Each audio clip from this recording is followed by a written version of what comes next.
രാജ്യത്തെ തൊഴിൽ മേഖലയ്ക്ക് ഭീഷണിയായ ലേബർ കോഡിനെതിരെ പ്രതിഷേധം.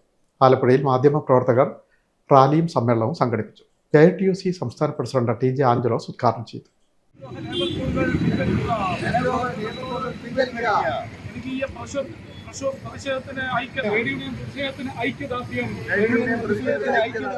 കേരള പത്രപ്രവർത്തക യൂണിയനും കേരള ന്യൂസ് പേപ്പർ എംപ്ലോയീസ് ഫെഡറേഷനും സംയുക്തമായാണ് പ്രതിഷേധം സംഘടിപ്പിച്ചത്.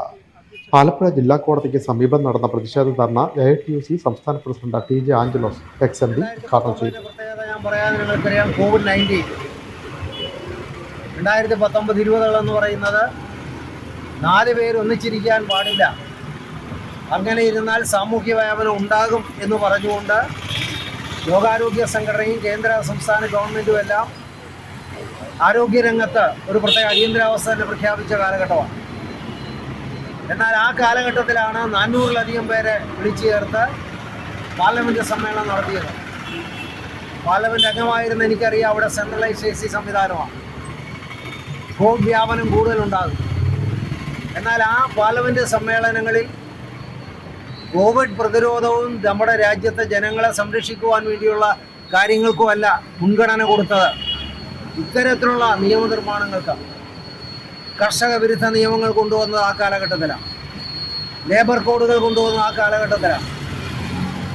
അപ്പോൾ 1 വർഷം കഴിഞ്ഞ് 2 വർഷം കഴിഞ്ഞ് കോവിഡിൻ്റെ വളരെ ഗുരുതരമായ സാഹചര്യം പിന്നിട്ടതിന് ശേഷം ഇതിനെ സംബന്ധിച്ചുകൊണ്ടുള്ള ചർച്ചകളാകാം എന്ന് പറഞ്ഞപ്പോൾ അതുപോലും ബന്ധപ്പെട്ടവർ കേൾക്കുവാൻ തയ്യാറായില്ല എന്നുള്ളതാണ്. ഇപ്പോഴത് കഴിഞ്ഞ ദിവസം അർദ്ധരാത്രിയോടുകൂടി നടപ്പിലാക്കി കഴിഞ്ഞു. രാജ്യത്തെ തൊഴിലാളി വർഗത്തിന് വലിയ ഗുണം ചെയ്യുന്നതാണ് എന്ന് ഭരണാധികാരികൾ പറയുമ്പോൾ എന്തുകൊണ്ട് 5 വർഷം മുമ്പ് അത് നടപ്പിലാക്കിയില്ല? അപ്പോൾ അത് നടപ്പിലാക്കുന്നതിനകത്തുനിന്ന് ട്രേഡ് യൂണിയനുകളും രാഷ്ട്രീയ പാർട്ടികളും സംസ്ഥാന ഗവൺമെൻറ്റുകളും എല്ലാം പ്രതിരോധം സൃഷ്ടിക്കുമെന്നുള്ളതാണ്. KNEF സംസ്ഥാന പ്രസിഡന്റ് BS ജോൺസൺ അധ്യക്ഷത വഹിച്ചു. KUWJ ജില്ലാ പ്രസിഡന്റ് റോയ് കൊട്ടാരച്ചിറ സ്വാഗതവും KNEF ജില്ലാ സെക്രട്ടറി മാത്യു CG നന്ദിയും പറഞ്ഞു. എക്സിക്യൂട്ടീവ് അംഗങ്ങളായ KP നീതുമോൾ, അബ്ദുൾ സലാം, അഞ്ജുനാഥ്, അഭിലാഷ്, അപ്പു, R ബാലചന്ദ്രൻ തുടങ്ങിയവർ പ്രതിഷേധ ധർണയ്ക്ക് നേതൃത്വം നൽകി.